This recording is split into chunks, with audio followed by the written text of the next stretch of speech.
I do believe that now is a really good time to have your money invested in real estate if you have a long-term horizon.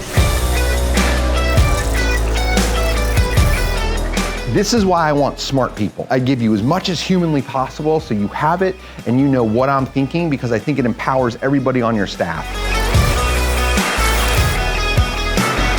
So I think you have to be mindful of what's your back-end strategy, what you hope to accomplish, and if you look at it from that perspective, I think you can still make very good buys.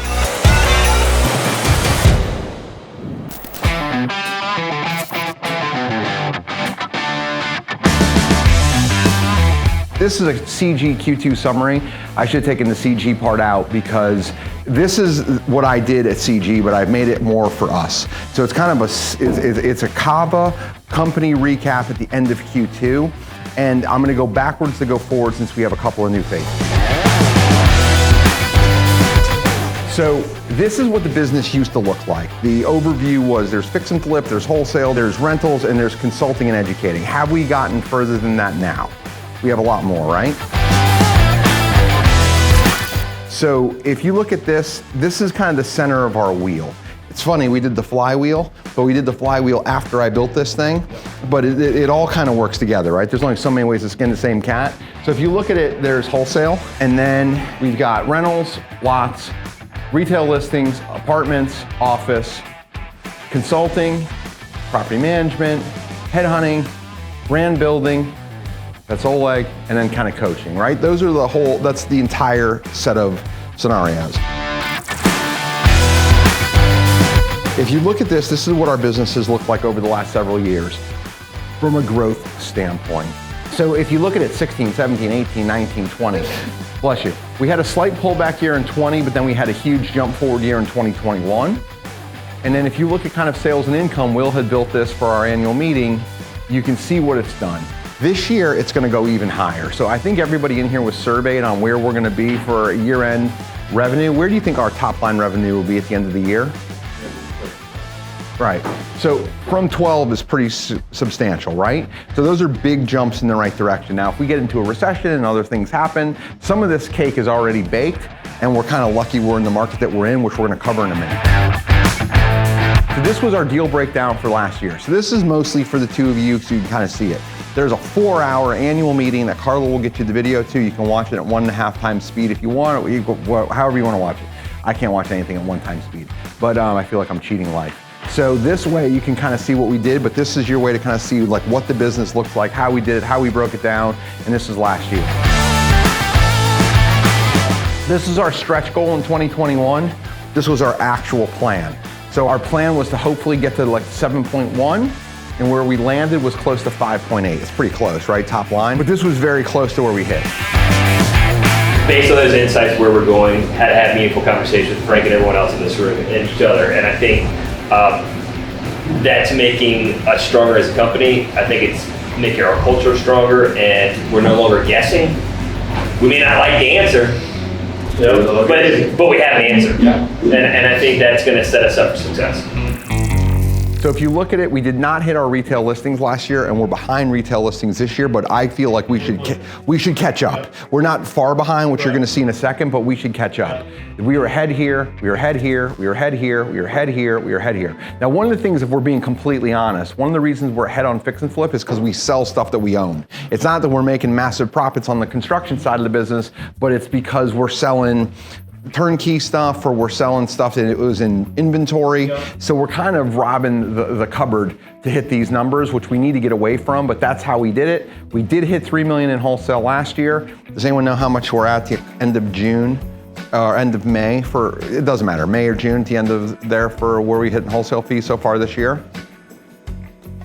Yeah, I think it's a little higher than that. I think it's like between 1.3 and 1.5. 1.5. I think it's pretty close to 1.5 because we were at 1.3 at the end of May, and we added another 350, like 1.6. Well, 1.6. So we're on target for this, but that's not our goal. So what we're going to do is talk about this. So 2022's plan was here, right? I didn't put the thumbs up. So 1.5 in flip, which we should be able on track for. Property management is pretty strong. The rental department, those are our rentals and how they perform. Consulting, wholesale, in retail listings. So if you look at this whole entire thing, it was an $8.6 million kind of goal. Now, our spend has gone up significantly, so 8.6 wouldn't actually be the number that we want to hit. We want to get closer to the stretch. And the stretch looks like this, it's 12.3. The big changes came in here. So what we've got to come away with in the next 2 days is where are we going to actually land? And I think that number is probably going to be somewhere between here and the original plan. The original plan was $450 a month times 12, which is 5.3. So I think we'll be somewhere in that range. No, 5.4, that's the number. And this is where we're gonna land. We're a smidge behind pace here. We're ahead of pace in rental, and we're ahead of pace in property management. I'll show you both of those in a second. All right, so this was our, what does this mean in English to somebody? This was our goal for 2022. What was it? What is it? Tightening your systems, testing them out, put them, stress them because we're bringing in more work, more volume, and then achieve those goals. Right. And then where are we in the process now? I think a mix. Personally, I think we're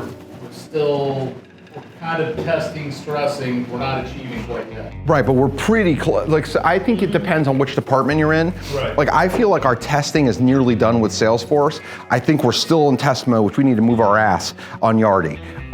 Like, we need balance sheets. We need some of the stuff that we don't currently have. So that's still in test. But we're starting to stress a little bit here, and we're starting to stress from the standpoint of we've taken up our TV budget, we've taken up our PPC budget. We're starting to do those things. 42 under contract per month, I know it's not the norm, but if we could do 42 a month, this is an insane business. It's like, we did the math on that yesterday. That's like, what is 42 times 12? 420 plus another 84. It's 504 deals. That's a shitload of deals. Like, I don't know if that, like, I don't think we're built for that, but somewhere between 30 and 40. If we're hitting 35 a month, which is like 400 deals a year, and if those are revenue deals and we're not taking from the cupboard, like, holy crap, that's what, and so that's where we need to get to. We're all on the same page. We got to bring a few more lead gen people in, but those are the things. Your department is a little bit more on the servicing side of what we currently have, right? It's realizing the gain of the things that we've currently bought. And then what you're dealing with is helping us to get to this point by getting salespeople, like tightening up the systems, getting MG to close things, getting revenue to actually be realized. Those are the things that are coming here. Okay, so this is the cocktail napkin sketch that got me to this. And that is the entire business in a nutshell. And then this is the other piece of it, which is you add family, business, personal, legacy, and community. Like, this is kind of bigger picture, right? These are things like the 100 Affordable. These are the things like the tree planting initiative. These are the community service hours. Like, those are the big things. And I think it bleeds in. This is a small business. You see my kids. On Saturdays and weekends, we bring our kids to stuff. That's the whole reason we want to do it, is if you want to, you can, you don't have to. Spouses, significant others, however you want to handle it. But that's the goal, and kind of have everything kind of work together in unison. Does that make sense? So at CG, this is what happened. Marcus Krigler is an accountant. He talked about the 10 steps that businesses must do to be successful. Casey Ames is a construction guy with like a Jesus beard, and he's from the Midwest, and what he's really good at is construction and organizing, kind of making sure his stuff is profitable on the construction side. Rod Neidlinger is the most unassuming guy in the world, and somehow he's amassed like $50 million in assets, and he's got like a 40% debt load. So it's like he's just kind of done like little things piece by piece by piece strategically. These two guys run a really good business. Their business is actually probably our size or a little bit bigger, which is now rare for the CG crowd.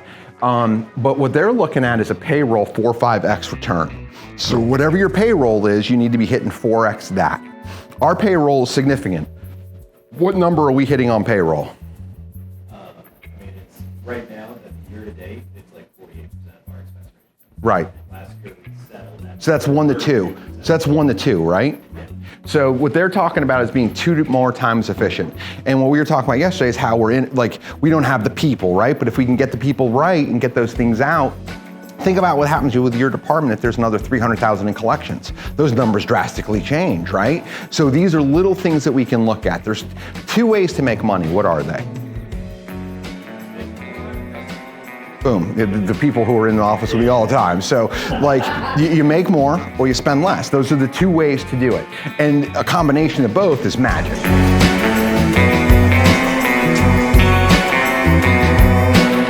There's 3 things I have to do this quarter. One is sell that 51 unit package, one is refi Westwood, and one is close a big wholesale deal with multiple millions of dollars, so I get the belt back. So I apologize. And then what Eric and Phil talked about is being ahead. So these guys are from Nashville, and these guys are from Phoenix. This was kind of dry, but it was good. This presentation was awesome. So talking about being ahead, tightening underwriting standards, maximizing disposition strategy, and cutting expenses. I did a presentation in December of 2019, which you were there for. In that presentation, I talked about if a recession comes, and people didn't think we were in a recession. We were like, it was no chance it was coming, and 3 months later, we're in a recession. So like doing these types of things now, and that's what we're talking about maximizing and cutting.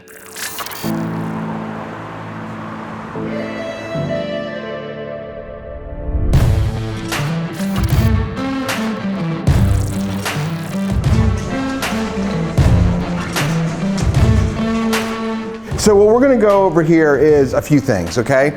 I can get super nerdy on this shit, and I could go as deep as you wanna go, but I'm gonna talk about 2 things. I'm gonna talk about macroeconomics and how that affects everybody in this room. If you lend money, borrow money, buy houses, flip houses, do anything along those lines. And who buys from buyers, like distressed buyers, or like, does anyone in here actively buy? Oh, the 3 hands? Really? The rest of you do invest, right? Like what kind of investing do you do in real estate? Rentals, lending, but not actively. All right. So I can pivot this, but I thought this would be educational. All right, so let's go through this. If we are in a cycle, which one of these 4 are we currently in? Recession. So for those of you that are struggling to see it, there's recovery, expansion, hypersupply, and recession. So someone up front said recession. Where else? Does anybody else have a guess of where we're at in the cycle? I just want to add something. So with recession, housing lags almost 12 months. Sure. So we may not have seen recession in the housing market. Correct. Yeah, I'm gonna get to that in a second. So there's 2 ratios if you ever get a mortgage, right? There's a front end ratio and a back ratio. Let's start with the back. What's a back ratio? Anybody want to guess? It's your mortgage plus what else? Your car, insurance, alimony, like anything along those lines is the back end ratio. A front end ratio is if I make $10,000 a month and my housing costs me $3,800 a month, I make 10 grand before expenses, that's a 38% front end ratio. Is that good or bad? It's bad. So then you got to pay taxes, and like worst case, it's like best case like 22, 25%. So like you start having like no money pretty quickly. A healthy front end ratio is into the 20s, like 28. 32 is like risky. 38 is way too high. So if I ask you if it's a 38% front end ratio, what does that mean? Is the market affordable or unaffordable? It's unaffordable. Everybody who wanted to buy a house in like 2021 or 2022 or 2023, they looked at us like, holy shit, I'm gonna run out of inventory. There's no inventory. So I'm gonna flood the market in 2021. So there's FOMO, fear of missing out. And what that was is that created a market, a hyper supply in 2021. It just drove prices bananas, right? Did we all kind of live through that? Does that make sense? All right, so this is really fascinating. So winter, summer, they mean different things. Like summer, we'll use summer. Summer in Greenland and summer on the equator are different. Would everyone agree? Median house pricing is similar, right? So this is median house pricing. Median just means kind of a median. It's not an average, but it's kind of like the middle point. And this is national, so it's different in every market, but I think this is relevant. So everybody over time, can you see how that has gone up? And now this is not adjusted for inflation. This is just pricing. Does that make sense? All right, so watch this. So median, there it is. So this is 2005, which most people will tell you is 3 years before the market started to go down. To your point from a minute ago, I think this is exactly when the market started to go down, and I'm gonna show you. This is when it started to drop, which is around 2008. But let me show you this. What's that arrow pointing to? September 11th. What did the government do after September 11th? What's that? Federalized home loans. What else? Patriot Act. What? Patriot Act. Yeah, specifically around mortgages. They bailed everybody out. They dropped mortgage rates, right? Like mortgage rates dropped 200 basis points between September 11th, which was a Tuesday, and that Friday. And what happened to the home building market in about January of 2002? went straight up, right? They loosened fiscal policy, mortgages went kind of bananas, and look at that run. From a down to here. That is a significant jump. So look at this, that's your peak. This is very, very, very, very, very close to the pandemic.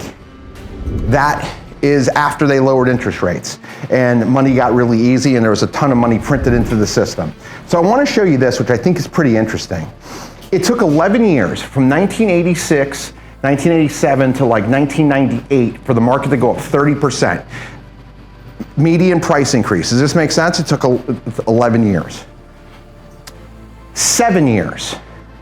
We went through the holy shit last recession. It took 15 years. 18 months. So that's a gift. And if you could sell in there, do it. But that's going away. And I'm going to show you why in a minute. 1.6 million units is about the number of housing starts the US needs to have every single year in order for us to have a no deficit, no oversupply. It's like perfect supply of housing. So we're in hyper supply, I believe, which means there's an increase in unsold inventory. Has anyone seen an increase in unsold inventory? Have you? I just looked at the MLS a minute ago and we're only at 1.4 months, but we're 75% higher than we were 4 months ago.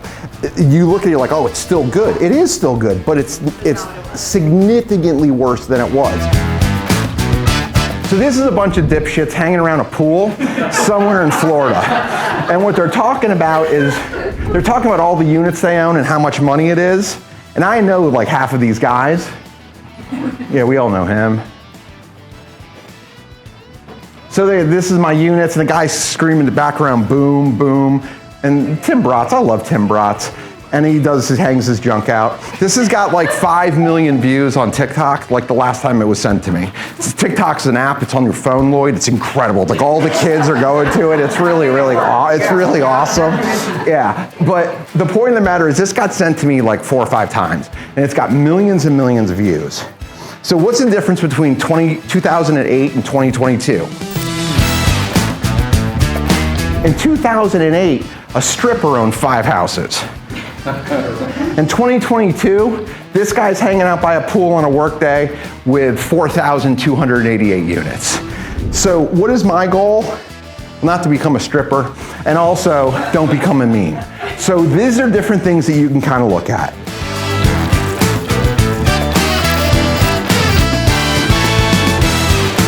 Increase in interest rates. Has that happened? Is it going to continue to happen? Okay. Fixed costs. Has the price of anything gone up lately? Has anyone got a tank of gas or a loaf of bread? So these things are starting to happen. So this is coming next. And there's a huge moratorium on foreclosures because of the pandemic. So this is going to come in a way that's going to really, really hit the market. Will it hit the market like it did in 2008? Probably not, because people have higher credit scores and they're better qualified. But at the same time, this is coming. So buying opportunities are afoot. They're coming. So, when did the music stop last time? Who wants to fathom a guess? Well, 8, 9. Well, who else? 2006 it started.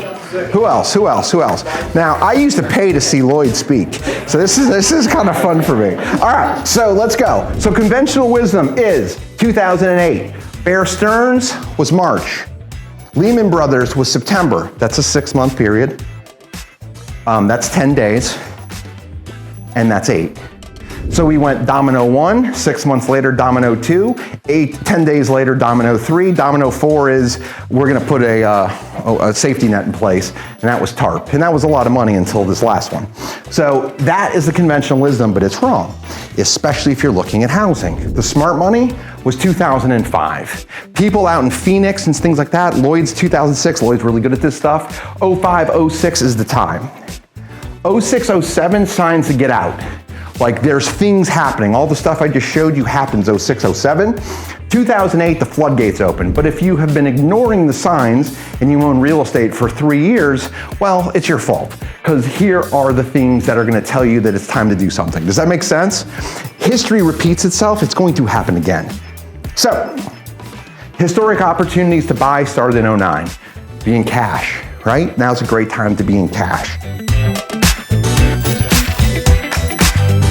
All right, 18-year cycles. I have a highlight. You had mentioned that the market goes first, housing comes second. Absolutely. There's the whip handle, which is usually stock market. There's the actual the business end of the whip that you don't want to be on. That's housing. 18-year cycles. If you pay attention, 05, 2023, we're right on time. So we should be in a real housing recession in about 2 to 3 years because it takes time. But these are statistics and everything's sourced. So if you want to go find this stuff, like I didn't make this up, you can go look at it. So factors to watch. Increase in unsold inventory. We've already discussed that's happening, yeah? Vacancy rates raise, rents begin to fall. Not yet. Occupancy falls below long-term averages. Not yet. New construction stops. It's going to be a while. Increases in interest rates, we're seeing that. There's global unrest. We're not getting bombed, but somebody is. Loan mix, government versus non-government loans. I took out 3 slides in here. Why is that relevant? What does that mean? Lloyd's gonna know the answer. Why is this relevant? Loan mix. What type of loans are there? Let's break it into 2 categories. What are the 2 types of loans? Government, non-government, right? Does everybody's on board? All right, so with the government loans, what is a government loan? FHA, it's all of those things, and non-government's conventional, right? So why does loan mix matter? Does anyone know in 2005 what the percentage of government loans was generated in 05? No, very low. Under 5%. You wanna guess what it was in 2009? Over 20. Because when the market changes like that, that's who the buyers are. So there's been a pullback to the mean. It's not quite down to 5% because FHA limits went from like 272 grand to like 600 grand. So the market is bigger, but that's serious. So you have to know how to read the charts. But these are things that are really important. Affordability index. Where's affordability? It was on that first slide. It's not great. And then unemployment. Like we're at basically full employment except for restaurants in Richmond. But with the exception of that, we're fully employed, so unemployment has to go up. On June 17, 1994, what happened that day? It's an awesome documentary on ESPN. Anybody have any guesses to what happened? It's kind of a pixelated picture. The Knicks played the Rockets, the Rangers won the Stanley Cup, and OJ. Does anyone know what else happened on June 17th? It's a big day in history. What's that? Who are those? Those are all the president's men. There was a movie made about it. My wife thinks Robert Redford's pretty hot. So there we go. This is Forrest Gump breaking the Watergate scandal. That's Richard Nixon resigning. So the break in the resignation was 783 days. What was the news and what was the noise? Anybody want to guess? I would think there's 2 pieces of news there. They got caught, he resigned. The rest of it, to me, is noise. So the Washington Post, New York Times, the Wall Street Journal, they wrote thousands of articles. Woodward and Bernstein become household names. There was a Senate Watergate hearings, there was TV news coverage, and back then there was only 3 TV channels. There was 18,792 hours between the break-in and the resignation. Why do I point this out? Well, what if you spent all 18,000 hours paying attention to this shit? Like, did it do anything to your life? Most likely not. So what I ask you is this. Recently there was a NBA Finals. Like, I like the Celtics. They lost. Like, that's noise. That's news. When the Wall Street Journal says, hey, the Celtics won, the Celtics lost, the Warriors won, that's news. So what else is news? Like, to me, that's news. All this other crap is noise. So we're living through something similar. So let's look at some headlines from, this century. How high is inflation? Mortgage rates. Look at this. Boom, boom. Oh man, look at that. Jerome Powell. Again, more. So there's a lot of noise. This is news. Did anybody see that headline? Home building needs a bit of a reset. What does that mean? This is not Atari in the 80s. Like, that's bad for our business. So, thank God most people don't pay attention to things other than Instagram. So they missed it. But this is an article in the New York Times. What's up with this crazy market? Those planning to sell in the next year would be better off doing it sooner rather than later. But if you can wait until the market settles into a new rhythm, you may have a better sense of what to expect 2 or 3 years from now. I buy 400 houses a year. This is plastered on everybody's got a copy of this and they bring it into appointments because I want to buy it at the right price. And again, I told you it was sourced, there's the article. Both of these things, news and noise, are very, very powerful. So you need to know when to use each one. So news, decision making, policy, hiring, selling. Those are times where you use news. Working with buyers, I like the news, but I let them feed into the noise. And that's how you can buy things. Last month we put 42 houses under contract. It's a good month. Why? Because there's a lot of uncertainty. And what do? We provide certainty. So, when dealing with emotional, uninformed, talking with sellers. These are things that you must know. If you can control the two of these things and what you let infiltrate your brain, you can control the cycle doesn't control you. Does that make sense? All right, some perspective. There's a guy named Bruce Norris. He's freaking awesome. Do you know him? You ever met him? You heard of his name? Bruce Norris. He's really brilliant when it comes to these things. So what I'm going to show you now is kind of reinforcement of what I showed you a second ago from a slightly different perspective, his. So let me show you some things. What is the most important chart to determine price damage? Does anyone want to guess what it is? What's the most important thing about to like show you if there's price damage or not? Does anyone know what does price damage mean? Prices go down of houses? Okay, we're all still alive.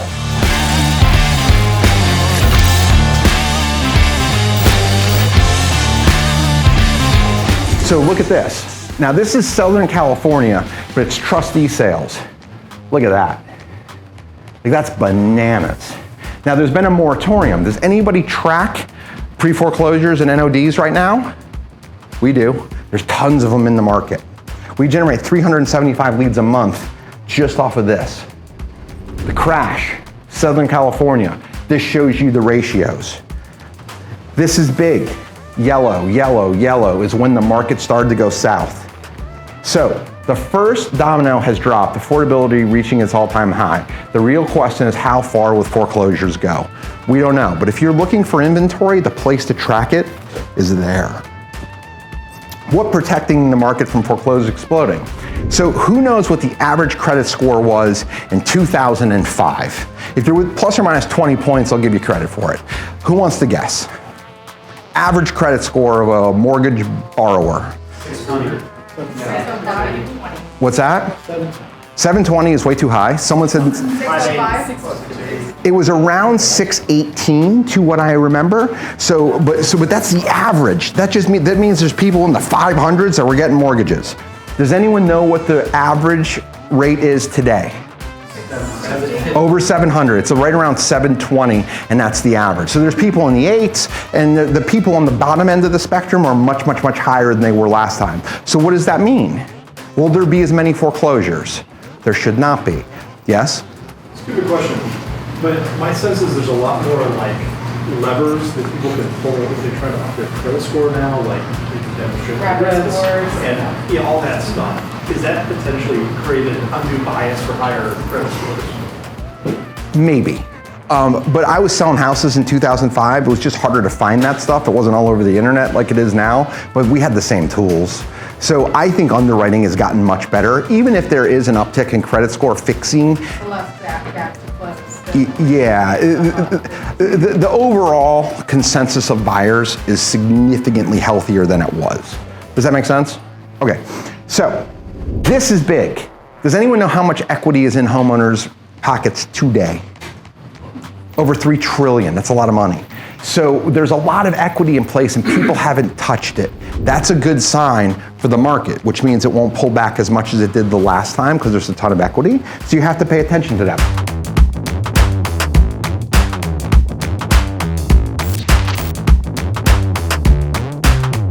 Let me look at this.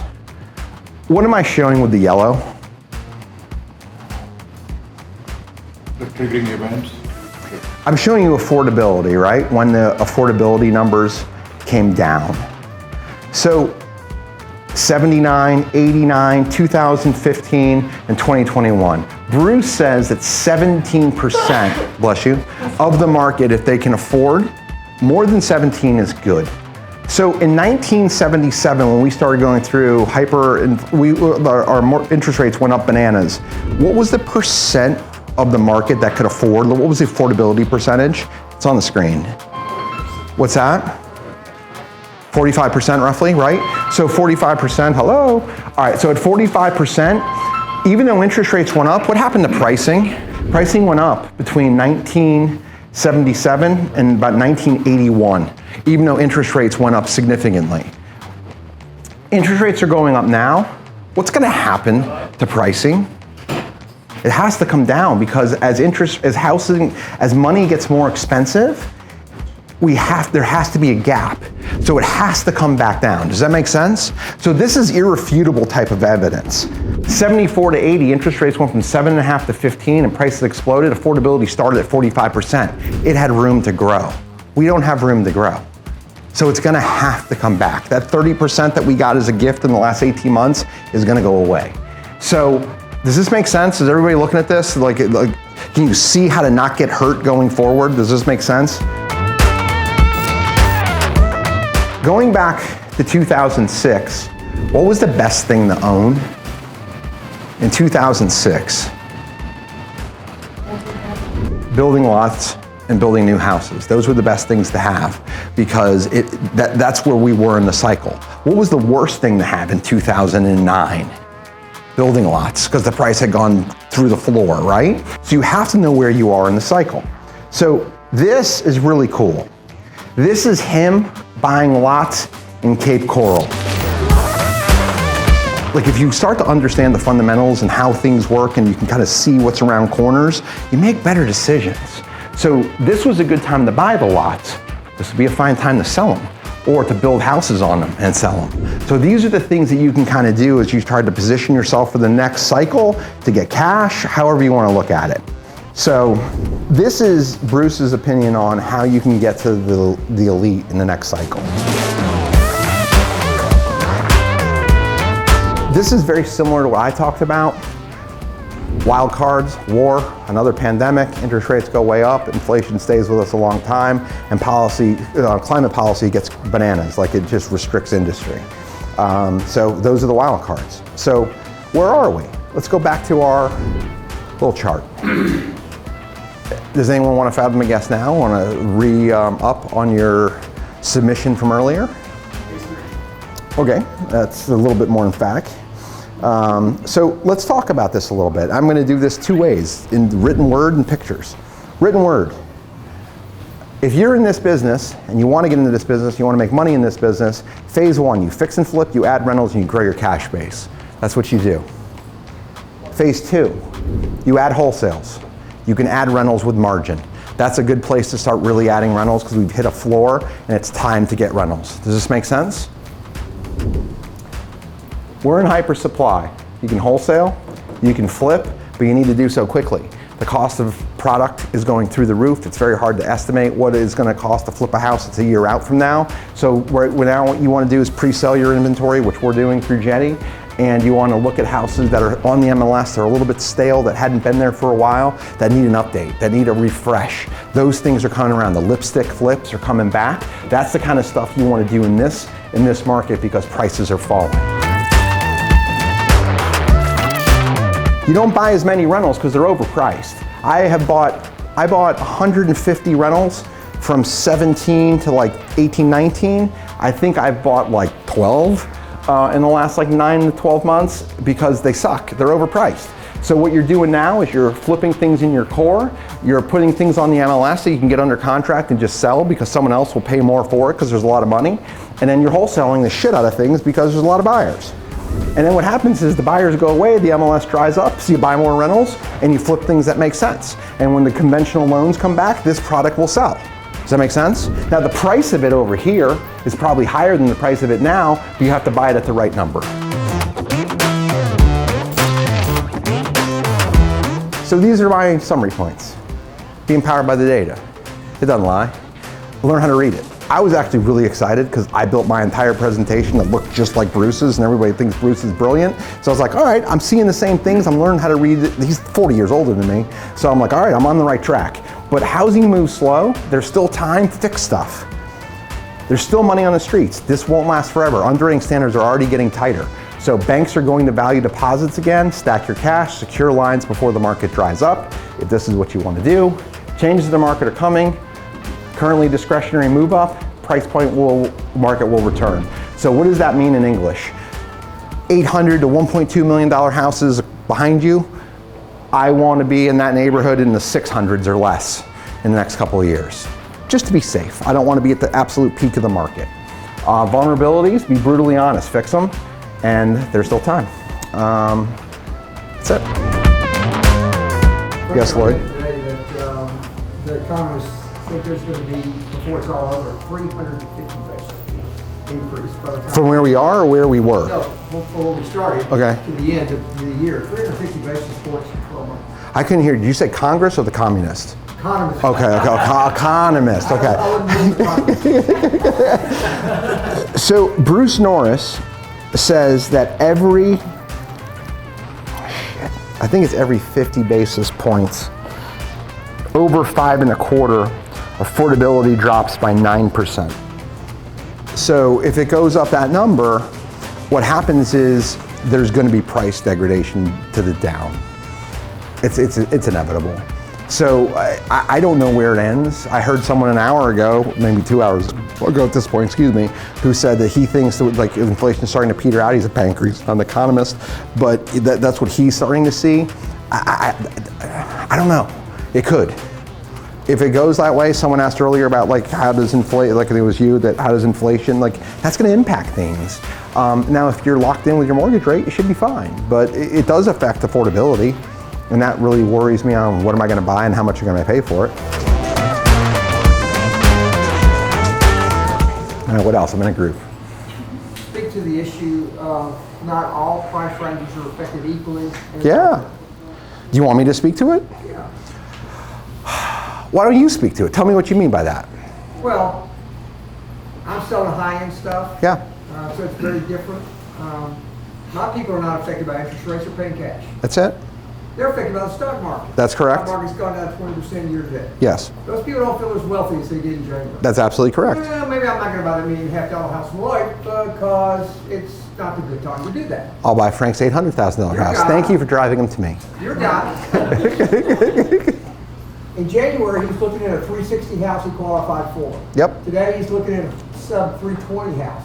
So I'll give you. Qualification. Yeah. And it's demoralizing. Yeah. Because I can't buy the 2,000 square foot house I'm now buying 1,500 with no granite. So where rates were and where rates are, you could afford 400. Now it's 240.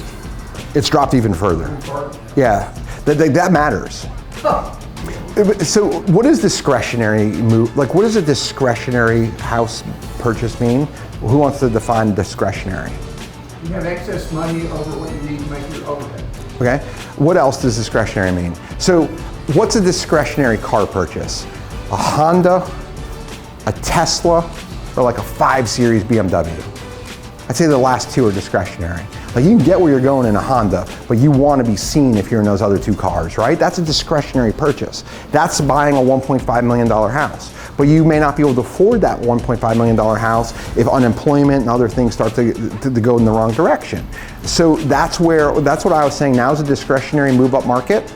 It's still here, and I think it's still here for 6 to 18 months, but it will become a price point market.